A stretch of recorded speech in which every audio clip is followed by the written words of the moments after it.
നമ്മളിതാ ഇവിടെ റൂഫ് അടിക്കുകയാണ്. കണ്ടല്ല, ഹൈറ്റ് 10 അടിയുണ്ട്. 10 അടിയിൽ 1600 സ്ക്വയർ ഫീറ്റാണ്. ഇത് 3 ദിവസം കൊണ്ട് സ്ട്രക്ചർ അടിച്ച് ഷീറ്റിടാനുള്ള ടെക്നിക്കുണ്ട്. ആ ടെക്നിക്ക് പറഞ്ഞ് തരണമെങ്കിൽ നിങ്ങൾ ടെക്നിക്ക് എന്ന് പറഞ്ഞ് കമൻറ്റ് ചെയ്യുന്നവർക്ക് മാത്രമേ ഞാനത് പറഞ്ഞു കൊടുക്കുകയുള്ളൂ. അതായത് 3 ദിവസം കൊണ്ട് സ്ട്രക്ചർ അടിച്ച് ഷീറ്റിട്ട് ഫിനിഷ് ചെയ്ത് ഇറങ്ങുകയാണ്. അതിന് എളുപ്പ വഴിയുണ്ട്. ആ എളുപ്പ വഴി നിങ്ങൾക്ക് അറിയണമെങ്കിൽ നിങ്ങൾ എന്ത് ചെയ്യണം? ആദ്യം ലൈക്ക് അടിക്കണം, കമൻറ്റ് ചെയ്യണം. എന്നാൽ മാത്രമേ പറഞ്ഞു തരുള്ളൂ. അറിഞ്ഞൂടാത്തവർക്ക് വേണ്ടിയുള്ളതാണ്. എല്ലാം തികഞ്ഞ മുടിയന്മാരാരെങ്കിലും ഉണ്ടെങ്കിൽ സ്കോർ ചെയ്തൊന്ന് പൊയ്ക്കോളണം. ഇത് 10 അടി ഹൈറ്റാണ്.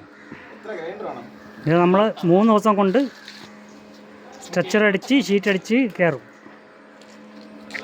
നിങ്ങളെ കൊണ്ട് പറ്റുമോ? അറിയണമെങ്കിൽ ഒരു എളുപ്പ വഴിയുണ്ട്. ഇത് കോടി കയറ്റാനും സെറ്റ് ചെയ്യാനുമൊക്കെ. അത് അറിയണമെങ്കിൽ നിങ്ങൾ കമൻറ്റ് ചെയ്യും, ലൈക്ക് അടിച്ച് കമൻറ്റ് ചെയ്യണം. എങ്കിൽ ഞാൻ പറഞ്ഞു തരും. എളുപ്പ വഴിയുണ്ട് സുഹൃത്തുക്കളെ, എളുപ്പ വഴി. ഈ റൂഫൊക്കെ ചെയ്യാൻ എളുപ്പ വഴിയുണ്ട്. കോടി കയറ്റാനൊക്കെ എളുപ്പ വഴിയുണ്ട്, എളുപ്പ വഴി. അതാരും അങ്ങനത്തെ വീഡിയോ ചെയ്ത് ഞാൻ കണ്ടില്ല. അതിൻ്റെ അർത്ഥം നിങ്ങൾക്കൊന്നും അതിനെക്കുറിച്ച് അറിഞ്ഞുകൂടാ. എളുപ്പം 3 ദിവസം കൊണ്ട് എല്ലാം കൂടി സെറ്റ് ചെയ്തിരിക്കണം. ഇതിപ്പോൾ നോക്കിയാൽ നമ്മൾ ഇന്ന് എല്ലാ പൈപ്പും അടിച്ച് തീർക്കും. പറളിങ് പോയിട്ട് എല്ലാ പൈപ്പും ഒന്ന് അടിച്ച് തീർക്കും.